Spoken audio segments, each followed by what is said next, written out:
Kita masuk pada materi yang ketujuh, yaitu jenis komunikasi data atau data wired dan wireless.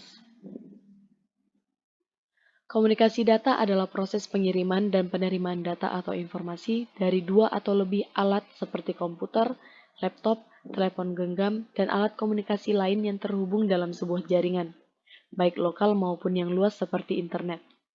Pada dasarnya, komunikasi data merupakan proses pengiriman informasi di antara dua titik menggunakan kode biner melewati saluran transmisi dan peralatan switching, bisa antara komputer dan komputer, komputer dengan terminal, atau komputer dengan peralatan, atau bisa juga antara peralatan dengan peralatan.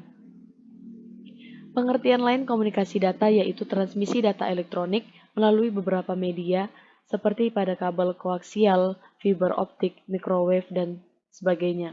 Sistem yang mungkin terjadinya transmisi data sering disebut sebagai jaringan komunikasi data.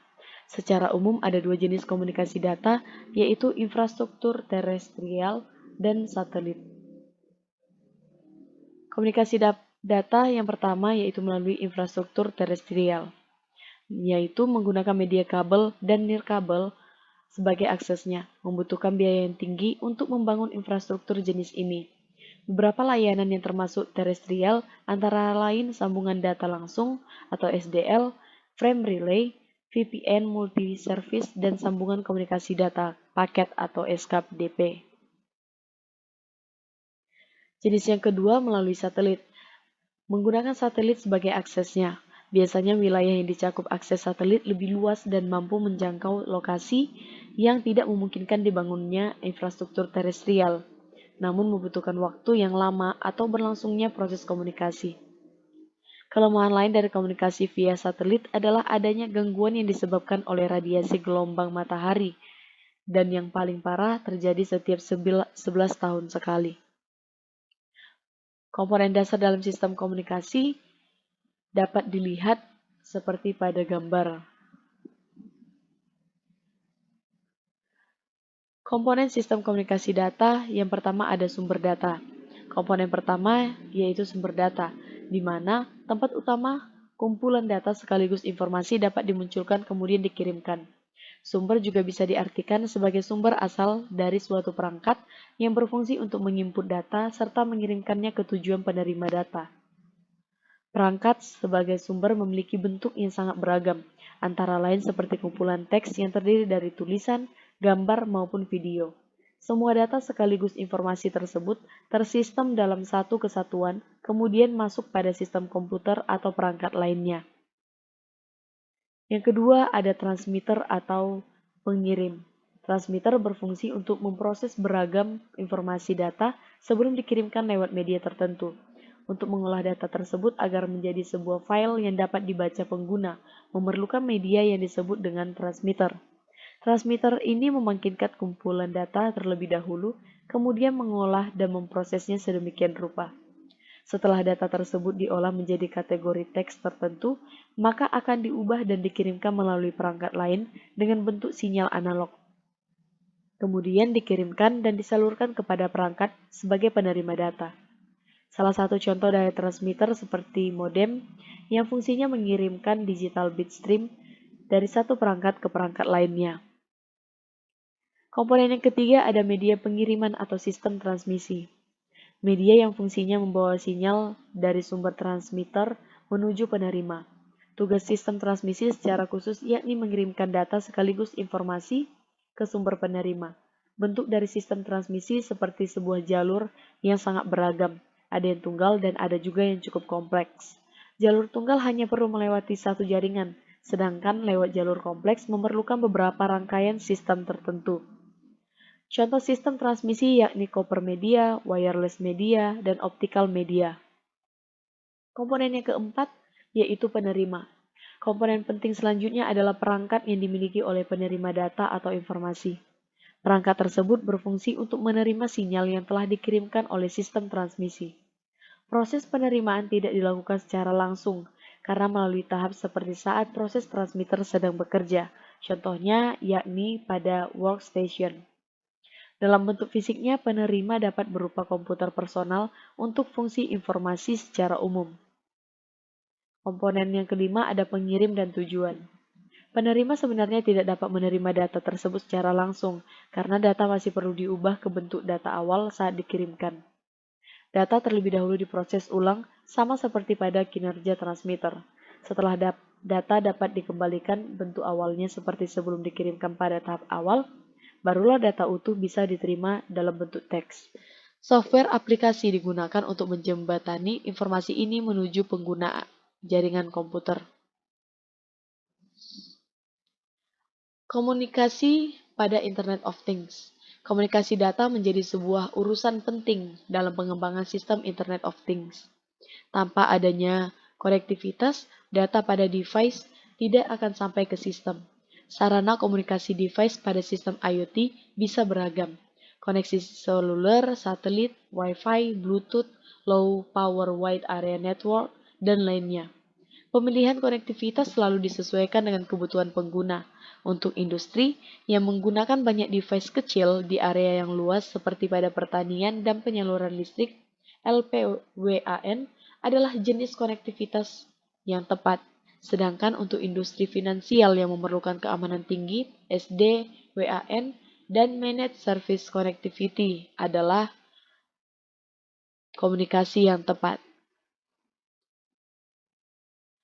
Komunikasi serial adalah metodologi komunikasi yang paling banyak digunakan menyangkut sistem tertanam. Komunikasi semacam ini, data ditransfer secara serial atau satu demi satu dan tidak paralel. Komunikasi serial memiliki keunggulan dapat dilakukan dengan menggunakan lebih sedikit satelit dan juga memerlukan semacam mekanisme sinkronisasi untuk membuat komunikasi yang sukses. Pengiriman data serial. Data dikirim satu persatu sejumlah 8 bit mulai dari D7 yang merupakan MSB atau Most Significant Bit, hingga pada bit terakhir yaitu D1 yang merupakan LSB atau Least Significant Bit. Setelah selesai, semua bit data disusun menjadi satu bilangan. Dapat dilihat pada gambar yang pertama ada serial interface example, di mana data dikirim atau diterima satu bit pada setiap waktu melalui satu saluran. Dan yang gambar kedua yaitu parallel interface example atau contoh dari pengiriman data paralel, di mana data dikirim atau diterima 8 bit pada satu waktu melalui 8 saluran. Untuk jenis komunikasi serial dapat dibagi menjadi dua, yaitu sinkron dan asinkron.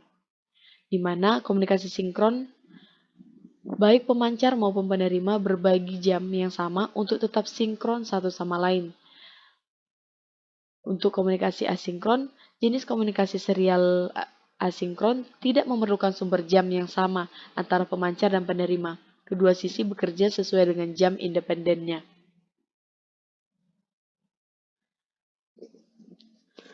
Protokol komunikasi serial. Yang pertama ada SPI atau Serial Peripheral Interface.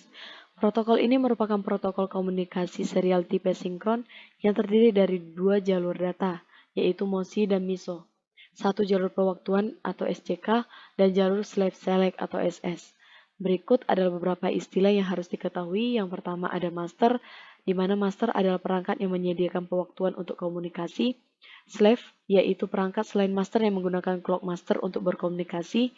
Ada MOSI atau master out slave in, di mana baris master mengirimkan data ke slave. Ada MISO, master in slave out, di mana baris yang merespon kembali ke master. Ada serial clock, di mana jam disediakan oleh perangkat master, dan slave select, baris yang digunakan untuk memilih slave yang ingin dikomunikasikan oleh master. Cara kerja SPI, data yang dikirimkan biasanya akan bergeser satu persatu dari bit pertama hingga bit ke-8. Setelah register bergeser keluar, berarti master dan slave sudah bertukar data. Lalu selanjutnya akan berganti slave dan master. Jika data yang dikirimkan banyak, maka shift register akan diisi ulang dengan data yang baru. Lalu proses pengirimannya pun diulang. Proses pengiriman akan dihentikan jika master mengirim sinyal toggle untuk mengakhiri pemilihan slave. Keuntungan dari SPI yang pertama ada menyediakan komunikasi serial sinkron yang jauh lebih andal daripada asinkron. Beberapa perangkat dapat dihubungkan ke master tunggal dan bentuk komunikasi serial yang lebih cepat. Kekurangannya membutuhkan beberapa kabel slave select untuk menghubungkan beberapa slave, dan hanya master yang memiliki kendali atas seluruh proses komunikasi. Tidak ada dua slave yang dapat berkomunikasi satu sama yang lain secara langsung. Protokol komunikasi serial yang kedua ada inter-integrate circuit, di mana inter-integrate circuit merupakan komunikasi serial sinkron. I2C merupakan dua kabel yaitu serial data dan serial clock. Serial data digunakan sebagai jalur pengiriman atau penerimaan data, sedangkan serial clock digunakan untuk mempertahankan sinkronisasi melalui clock, di mana inter-integrate circuit dapat mendukung beberapa perangkat master, berbeda dengan SPI yang hanya memiliki satu master saja. Cara kerjanya, sinyal start menandakan master akan mulai mengirim data.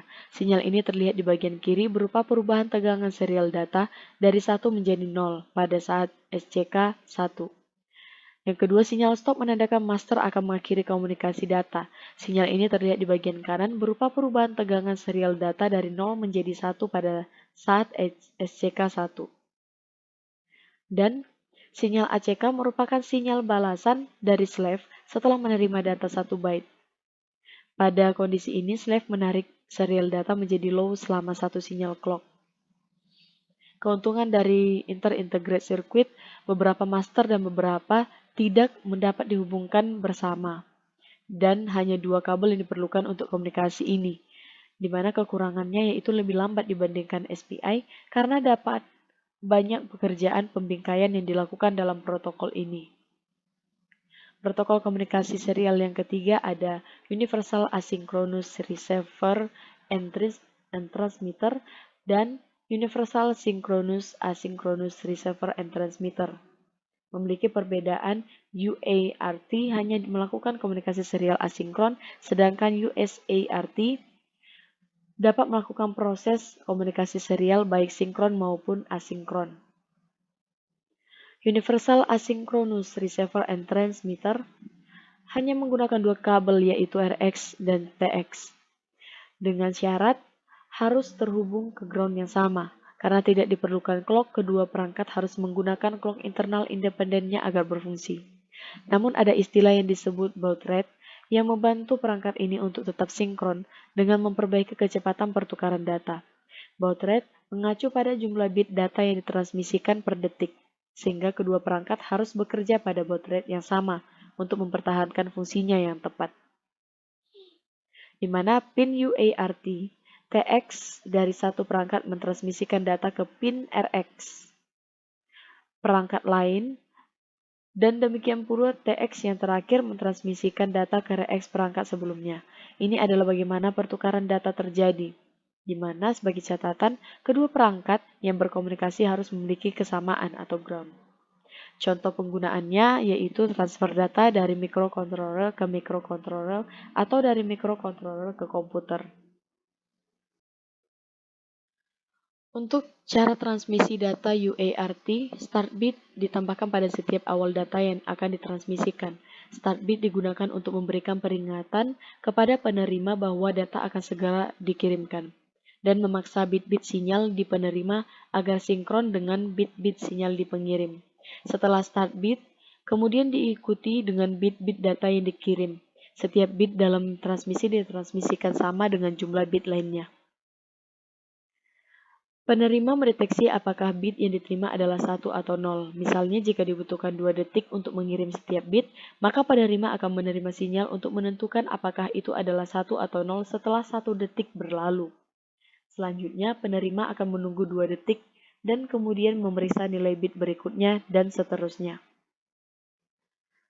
Untuk Universal Synchronous Asynchronous Receiver and Transmitter bisa digunakan untuk transmisi data sinkronus maupun asinkronus sehingga USART masih kompatibel dengan UART. Penerapan USART pada dasarnya sama dengan UART. Perbedaannya adalah USART menggunakan clock untuk sinkronisasi. USART atau mode sinkronus harus menggunakan 3 pin yaitu TXD, RXD, dan XCK. Transfer data pada USART hampir sama dengan UART. Perbedaannya adalah menggunakan clock sebagai pulse counter.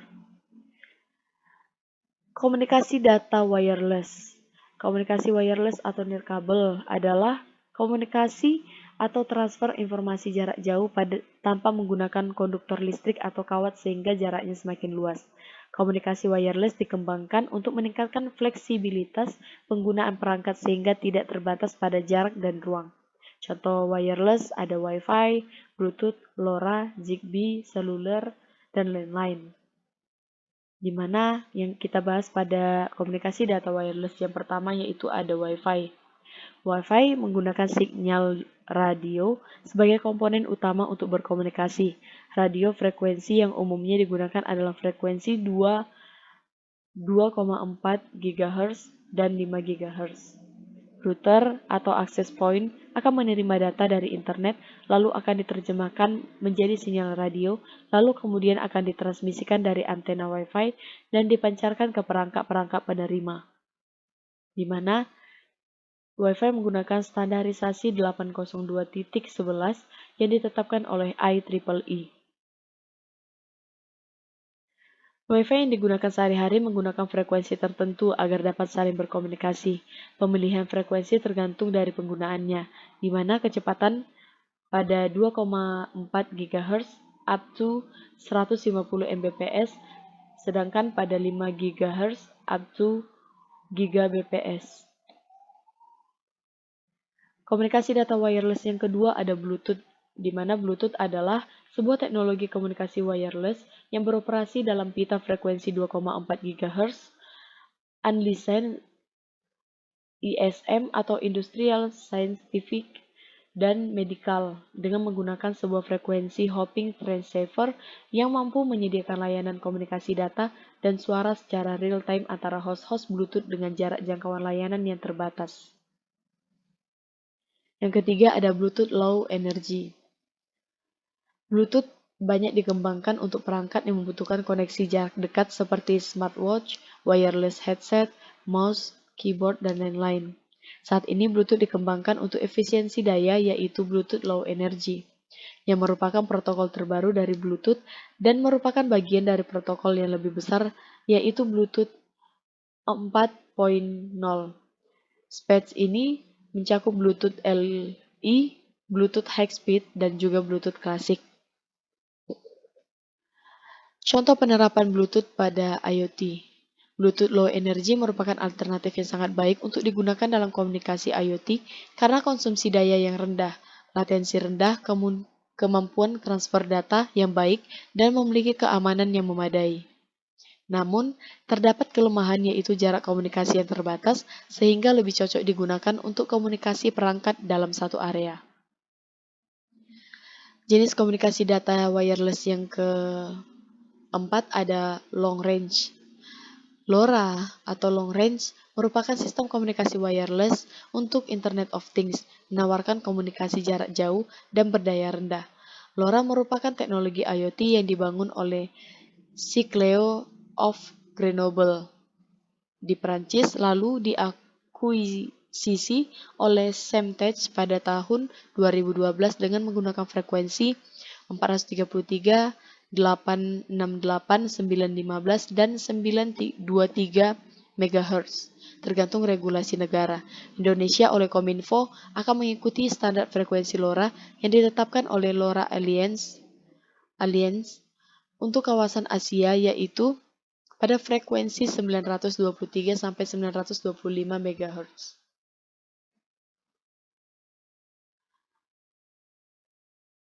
Dampak dari long range yang pertama yaitu geolocation, memungkinkan mendeteksi lokasi keberadaan suatu benda tanpa biaya alias gratis. Yang kedua, biaya rendah dapat mengurangi biaya dengan mengurangi biaya infrastruktur, biaya operasional, dan sensor-sensor yang mempunyai jaringannya sendiri.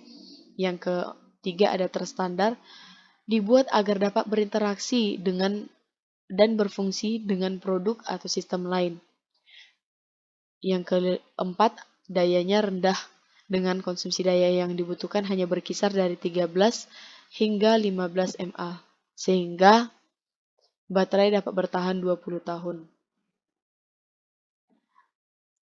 Yang kelima, jaraknya jauh, LoRa dapat memancarkan hingga 100 km dan aman, tertanam end-to-end enkripsi AES 128 dan kapasitasnya yang tinggi mendukung jutaan pesan per base station, ideal untuk operator jaringan publik yang melayani banyak pelanggan.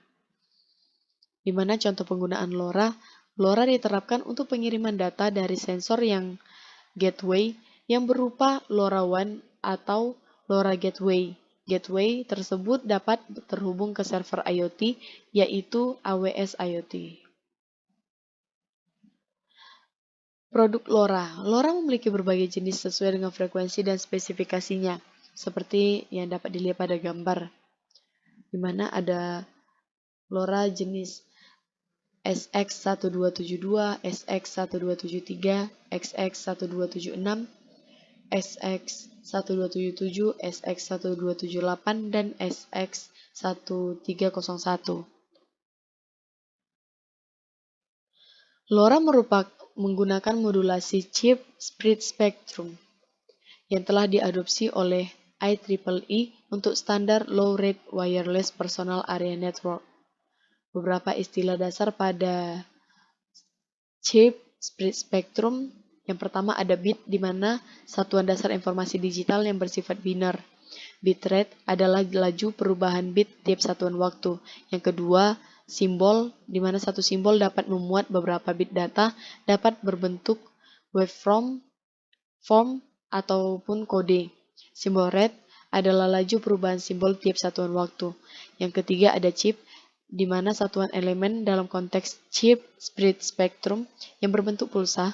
Ini diperlukan agar tidak tertukar dengan istilah bit. Chip rate merupakan laju perubahan chip per satuan waktu. Dan ada chirp, compressed high intensity radar pulse, merupakan meningkatnya sinyal frekuensi atau turun terhadap waktu. Istilah chip rate sama dengan simbol rate secara umum. Komunikasi data wireless yang kelima ada Zigbee. Nama Zigbee sebenarnya merupakan kependekan dari dua kata, yaitu zigzag dan bee, yang berarti lebah yang terbang dengan perubahan arah. Zigbee merupakan sebuah spesifikasi untuk protokol komunikasi tingkat tinggi yang mengacu pada standar IEEE 802.15.4 yang berhubungan dengan Wireless Personal Area Network. Perangkat Zigbee sering digunakan untuk menghubungkan ke perangkat lain dengan sebuah sistem wireless atau yang biasa disebut teknologi mesin-to-mesin. Sehingga dalam implementasinya, teknologi Zigbee ini mampu mengatur jaringannya sendiri, maupun pertukaran data pada jaringan. Spesifikasi Zigbee dapat dilihat pada tabel di mana kecepatannya yaitu 250 kbps dengan jarak 76 meter dan daya 100 mW. Komunikasi data wireless yang keenam ada seluler, di mana mulai dari 1G sampai dengan 5G. Pada dasarnya, teknologi seluler merupakan hasil pengembangan dari teknologi radio yang dikombinasikan dengan teknologi telepon. Teknologi yang berkembang saat ini adalah 1G hingga 5G yang banyak digunakan untuk komunikasi telepon seluler. Perbandingan jaringan seluler dari 1G sampai dengan 5G dapat kita lihat pada tabel. Yang ketujuh ada Near Field Communication. Near Field Communication merupakan sebuah teknologi yang memungkinkan perangkat yang berdekatan untuk saling berkomunikasi tanpa kontak. Teknologi NFC disematkan pada smartphone, kartu pembayaran maupun smartband. Teknologi NFC mungkin baru-baru ini sering dibicarakan, tapi teknologi ini bukan barang baru. Sejak beberapa tahun lalu, beberapa pabrikan telepon pintar sudah menyematkan teknologi NFC. Cara kerja dari Near Field Communication, satu perangkat akan bertindak sebagai transmitter dan perangkat lainnya akan bertindak sebagai penangkap sinyal. Kedua perangkat haruslah saling kompatibel dengan NFC. NFC pada transmitter ini bisa menginduksi arus elektrik di perangkat pasif untuk keperluan transfer data, sehingga teknologi NFC pada perangkat pasif tidak memerlukan daya untuk keperluan transfer data. Maka dari itu, kita bisa melihat kartu e-tol atau e-money tidak memiliki baterai tapi tetap dapat berkomunikasi dengan perangkat NFC aktif seperti smartphone. Transfer data dengan NFC harus dilakukan dengan jarak yang dekat, kurang dari 10 cm. Pemilihan teknologi komunikasi pada IoT. Pemilihan teknologi komunikasi dalam IoT harus memperhatikan beberapa faktor, di antaranya konsumsi daya dan jangkauan jarak antar perangkat. Sekian untuk materi yang ke-7, yaitu jenis komunikasi data. Terima kasih.